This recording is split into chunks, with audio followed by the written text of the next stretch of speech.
Welcome to Transport Talk COVID-19. Today we're bringing to life the COVID Safe Transport Plan as well as the next steps for the organisation, staff and our customers.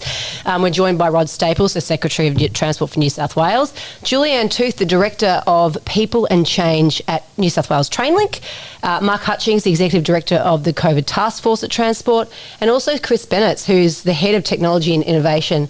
Looking forward to all your perspectives on what we've got to come. Rod, we will start with you for an overarching sort of sense of where we're at. We've been rolling out the plan for the easing restrictions of the public transport network.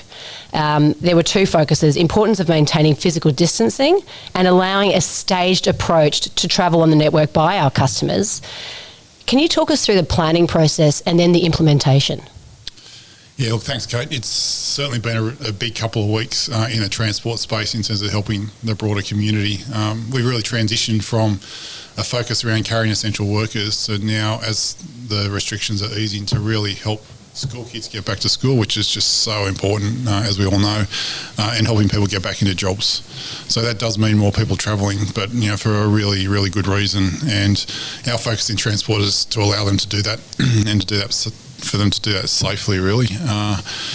So we've had a pretty strong integrated plan. Mark has been leading the task force, bringing all the different parts of transport together to make sure we're joined up, consistent, really focused on the safety of our customers and the safety of our frontline workforce, which is so important. And you talked about the staged approach. I mean, that is really important, that we don't want people rushing back.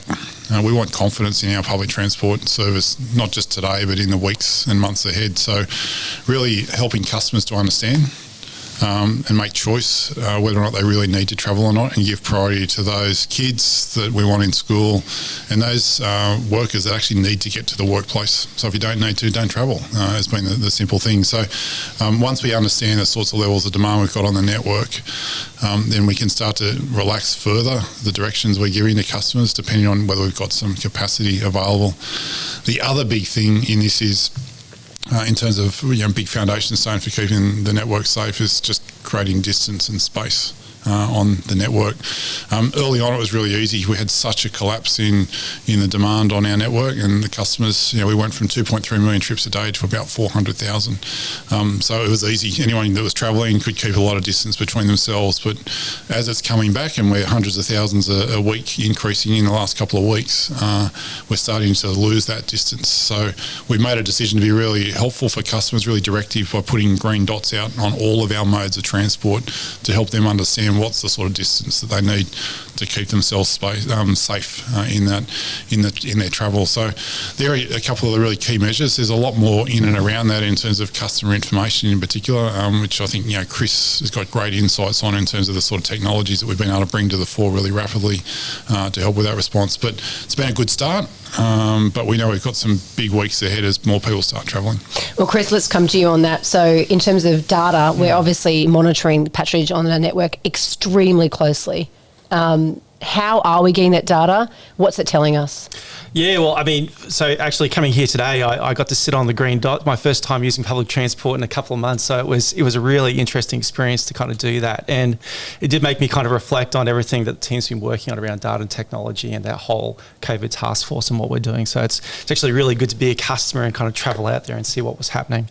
But when it comes to data and technology, we'd actually been doing a few things really since 2016. We rolled out a program called Future Transport Technology, and we really made a bet around leveraging technology to improve the customer experience. And we did a few things. The first thing we did was we kind of opened up all of our data, made all of the real-time movements of all public transport vehicles available for any developer to kind of get into and create an app, and you've seen a lot of innovation around that space. We did a lot with our digital channels, so we could help our customers make really good decisions about planning and what they were going to do there. And then we partnered up really strongly with everyone from kind of the technology heavyweights like Google and Amazon through to kind of startups like AnyTrip and Visualytics and Hyperana and what have you. So what that's really done is put us in a position where we've been able to create these great real-time data dashboards to give the COVID task force a deep understanding as to where our customers are, how they're traveling, and then be able to push that into our customer channels to help them understand better about what services are best to comply with social distancing on. So it's been something that's kind of 4 years in the making, and all of a sudden it's really, really useful. Not the best situation to be useful in, but it's there. So. And what are customers using the most, and staff for that matter? But what are you finding is being used the most in terms of this technology? Well, I think our approach of opening up all the data and having it so that customers can really get the data in the way that they want. So some people want to consume it through Google, some people want to consume it through third-party apps, some people want to consume it through our channels.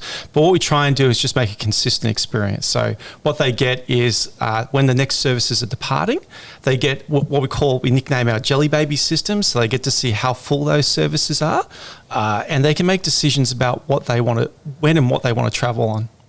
Well, which is, by the way, it was a revelation to me, and I catch public transport. Even working at transport, I wasn't aware that it was the carriage monitoring system where you can see how many people are on, which has never been more important, by the way. Yeah, and we rolled that out about 2 years ago. So what we did was we took the weight of the Waratah carriages and extrapolated that into passengers, and then we turned that into a colour-coded system. So you can literally stand on the platform, look up at the board, and make a decision about which carriage you want to get on to be compliant with social distancing policies. So Chris obviously talked then about all the things that he's implementing from an innovation kind of perspective. But Hutch, how has that all helped you? Sorry, Mark, to be professional. How has that helped you in your space on the COVID task force from an operational perspective? Look, I think one of the great lessons that we've learned out of this is if you want to make great decisions, you've got to have great evidence. And in the case of being able to make decisions around what's happening on the network, it's all about patronage data. So what we have also learned is that we've got to the point of easing restrictions because we've all done the right thing. We've all kept apart. So very much the mandate of the task force was to keep the network running but to keep customers and staff safe. So being able to do that in a real way, in a way where we can give information to the customers around where they can travel safely because of capacity. And for us as a IMT, the incident management team and the task force, and all the other operating areas within Greater Metro and also in ROM, Greater Sydney and in the regional areas, we're able to then work with the operating agencies to deal with where we get excess in capacity around the network and get in there and put extra services in, put marshals in, security guards, and be able to actually control the flow to keep that distance because, our way out of this is to be able to keep people apart, and that's why we're doing in transport what we're doing. It's all based on data. And, there have been some key learnings from the last couple of weeks that you'll be able to implement going forward in the organisation, some major learnings. What are some of those? Can you shed some light on some of those for us? I think it really is about messaging with the customer, but also having the ability to control how we put people on the network safely. And I think we talk about the wicked problem of opening up the economy by getting maximum amount of people onto the network safely. That's been the A-grade problem for us.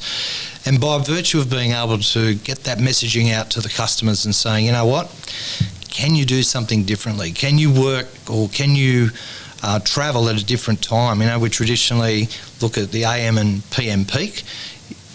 Can you do something different? Can you work from home in the meantime? All this messaging is really important, and the lesson is that really we're all in this together and we've got to stay apart to stay safe. Rod, talking about the data a little bit more, I hate using the word data because sometimes it makes people fall asleep. However, it is really important in this context because it's informing us a lot about people's movement, our staff, customers as well. What will we use that for going forward to make the journeys greater for our customers and the experiences they have on our network? Falling asleep with data, Kate, I can't believe that. I'm sitting here in sauna like this. What do you mean? You've been doing your research pretty well if you know your data. Well, let me say, actually, I think the single thing that's pulled us through this is the way we've used our data or our information. the way we've been able to push it to customers so that we give them choice. The power is in their hands. They know the time of day to travel. They've got choices across different modes to travel. So we're really giving them everything that they need to make the right choices for themselves and to do that safely. And sitting right behind that is supporting our staff to make the decisions that they need, whether they're on the front line or in the operating rooms, the control rooms, to be able to do this. It's just been such a centralising force. Now, it hasn't happened overnight. As Chris sort of indicated, 3 or 4 years of really hard work, technology platforms, data integration to bring that to a fore. What COVID did was force an acceleration of some of that, which we were probably methodically working through. We took more risk. We went, actually, this is too important now.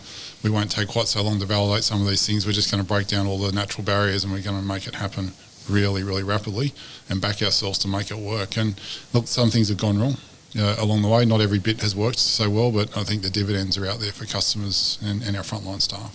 And what are you most excited about being able to deliver new things for our customers and staff, Chris? Well, I mean, the great thing is you get to listen to the customers, you get to hear what they're saying, and then kind of look in the toolbox and see what you've got to kind of innovate and improve the experience for them.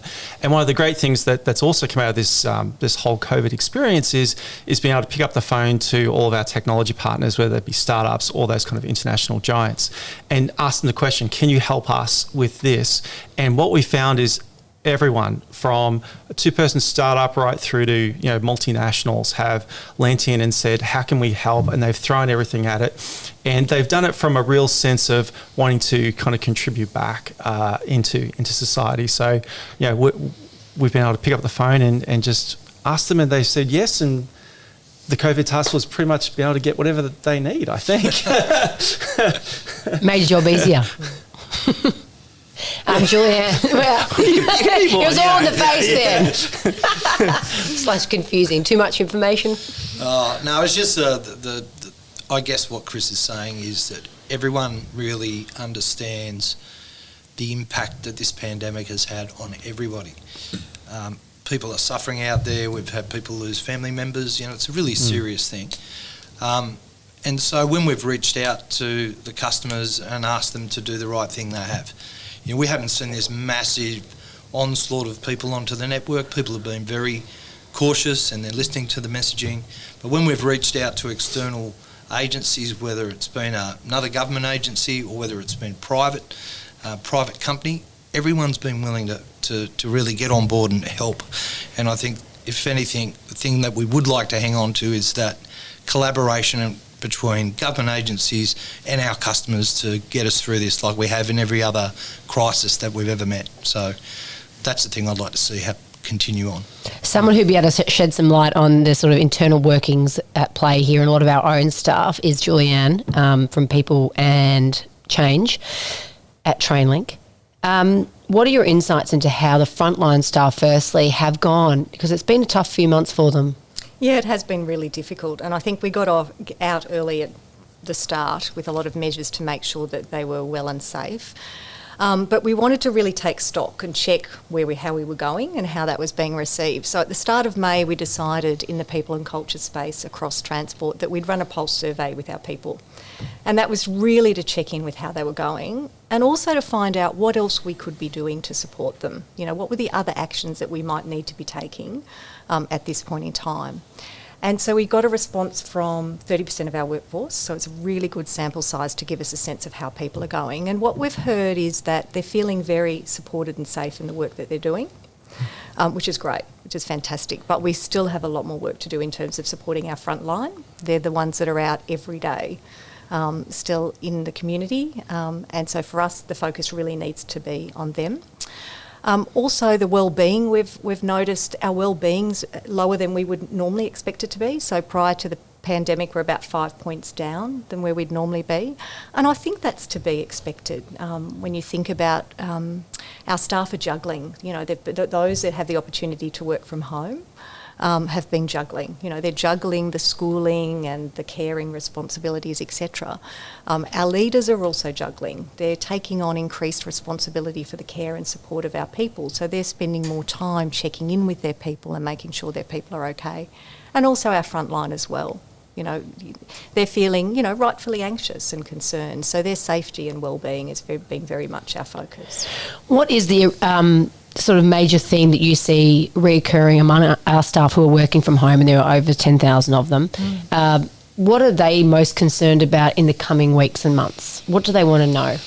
Well, I think, one thing that's worked really well for us is very clear messaging about what's expected of them. I think we've been very clear across transport, and Rod's been very clear repeatedly that the best thing that we can do is to stay off the network. So wherever possible, if you're not in a frontline role and you can work from another location or work from home, and do that. And we know that 80% of our people in that category are doing that. They are working from home. And I personally feel a great sense of responsibility with that, that the best thing I can do, I can get up on any given day and I'm not thinking about where do I need to be or where should I be going today. It's very clear. The best thing I can do is stay off the network. And I think that sort of clarity of message has helped people, because they know that that's what they need to be doing, and everybody's doing the same thing, and they understand the importance of that. And as I said, feel very proud that in doing so, that we're supporting the safety of our customers and communities by doing so. So there's a strong responsibility element. Rod, I'll come to you on that, because you do see the murmurings. A lot of other workplaces are going back to the offices. They're talking about doing shared times in office spaces. They're talking about doing a couple of days from home versus a couple of days in the office. Are we looking to other companies around the world? Are we looking at other leaders in this sort of space for our own actions in that area and what we're thinking we'll do? Oh, absolutely. There's lots of great thinking going out globally around changing the way you work and changing people's lives, and with lots of positive opportunity and all of that. It's not all good, don't get me wrong, but I do see enormously going forward. And I talk in the organisation about we want to bounce forward out of this, not bounce back, because we actually do want to be a different organisation and a better organisation. So anything that's going on around the world or in Australia that is a great practice we want to grab, but we also need to tailor that to the organisation that we are.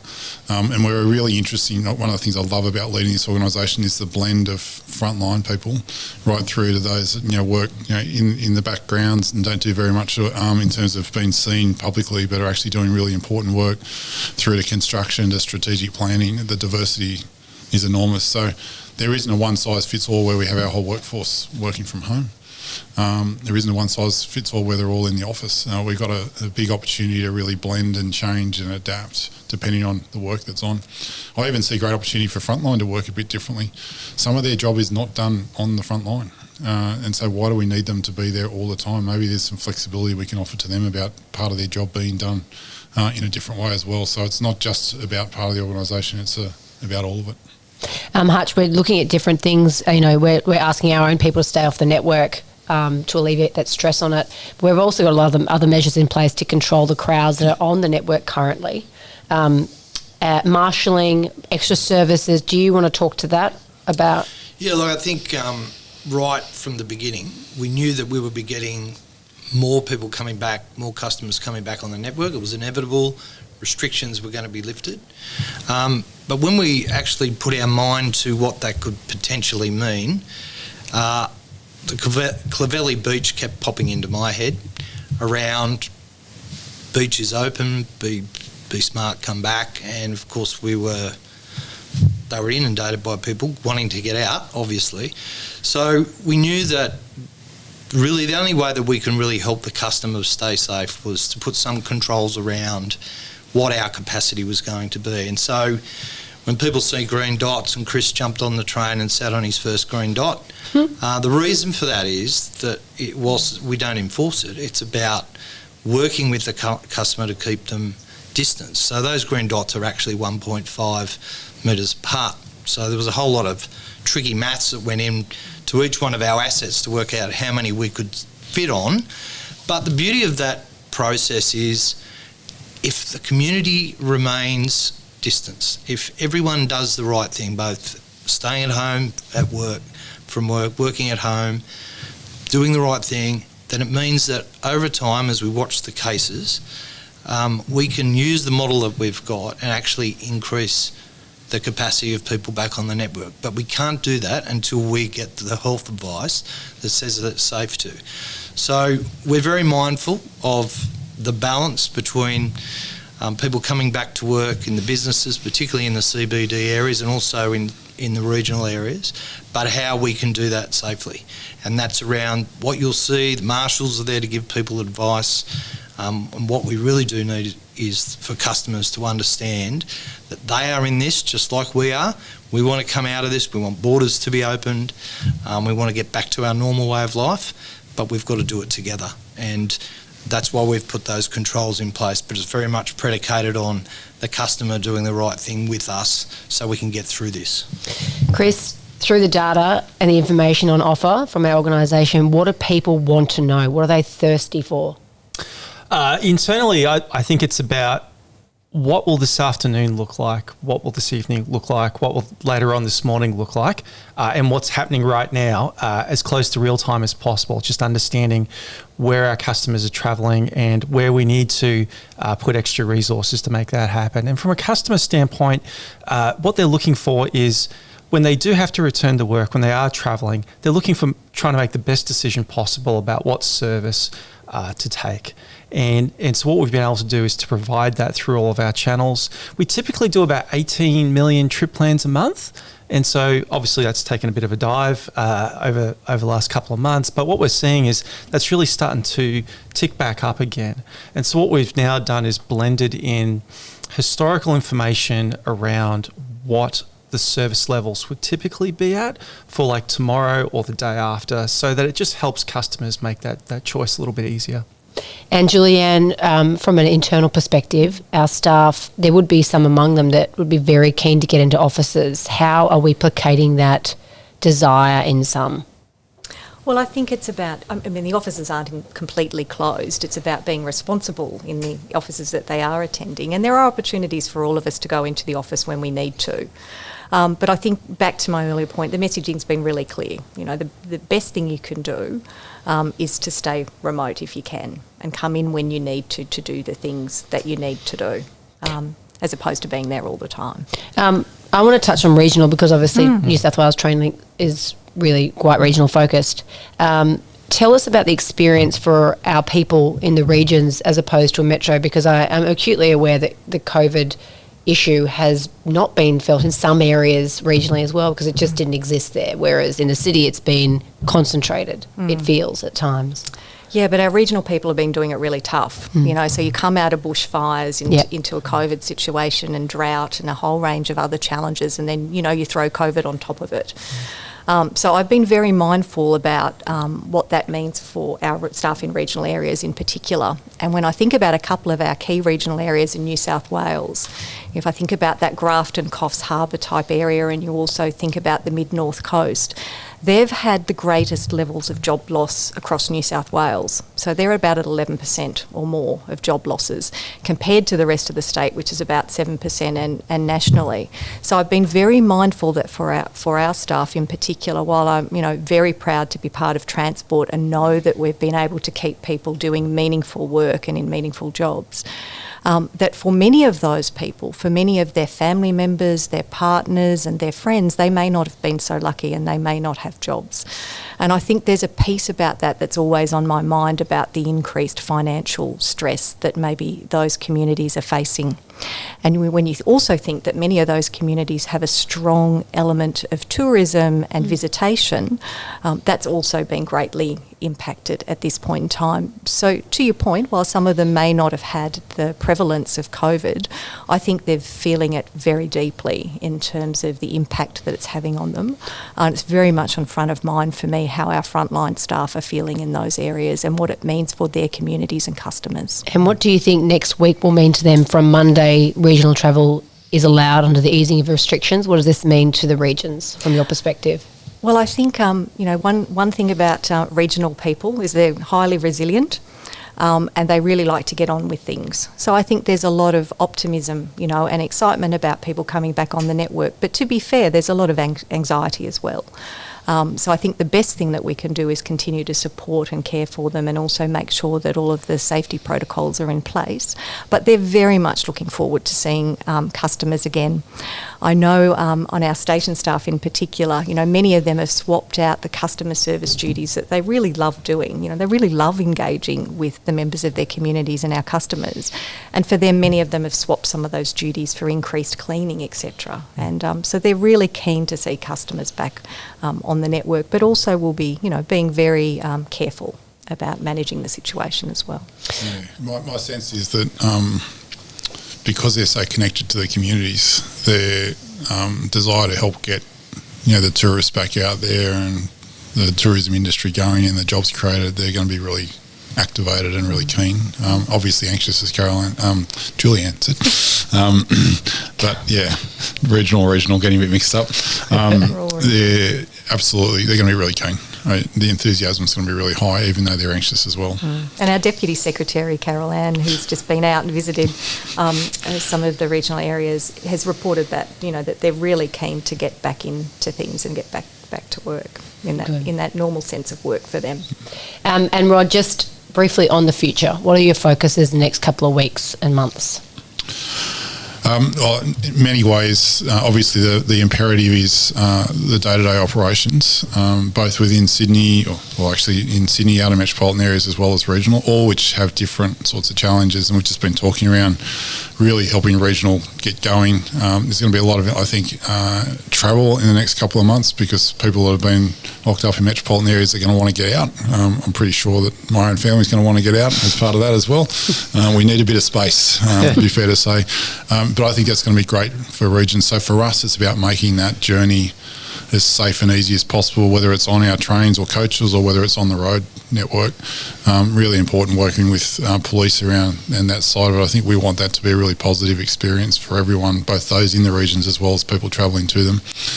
Within the Sydney and outer metropolitan area, Mark's touched on it a lot around the importance of keeping that distance, keeping the system clean, getting the information to customers and helping them make the decisions they need and react and respond. I think the big thing for me out of this in COVID is you can lay out the best plan in the world, but it really depends on what's happening in the community, what's happening with the health, what's happening with the customer behaviour. So for me, the priority is to be able to respond out of that. The only other thing I'd say that we're focused on is where to from here. So, the short-term imperative is critical and we have to get that right, but never waste a good crisis. That saying will have been used very regularly in many industries at the moment, and we see lots of rich opportunity to do things differently within the business. Our customers are going to want to behave differently, so we're really excited and enthusiastic about how, in 1 or 2 years' time we'll look back and say our customers are getting better experience because of COVID-19 and our organisation's a better place to work because of COVID-19. Rod Staples, Secretary of New South Wales Transport for New South Wales. Now I'm the one getting muddled up. Thank you. Mark Hutchings, Executive Director of the COVID Taskforce. Julie-Anne Tooth, Director of People and Change at New South Wales Trainlink. And Chris Bennetts, Head of Technology and Innovation. Thank you. Thank you. Thank you.